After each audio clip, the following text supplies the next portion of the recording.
Meron ulit tayong tanggap na repair ngayon. Etong iPhone XX Max, papalitan natin to ng LCD. Ngayon, makikita nyo, tinatakpan namin yung camera para hindi siya madumihan.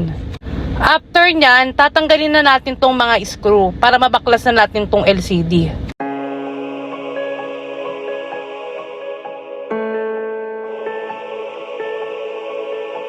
Ngayong natanggal na natin tong LCD, ang gagawin naman natin, ikakopy natin yung True Tone.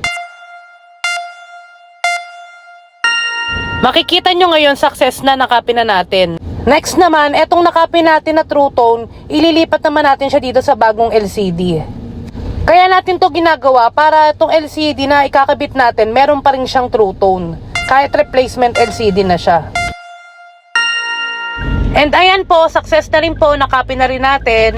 Ngayon naman, maglalagay na tayo nitong adhesive. Maganda po maglagay nito para ma-maintain pa rin po siyang water resistant.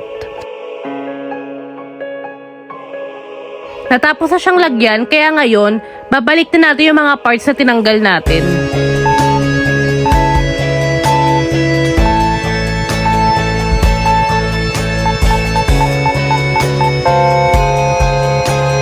Makikita nyo po dito, tapos na po natin gawin. Tatry na lang po natin yan. Pa-like, share, and follow na lang po ako. Thank you po.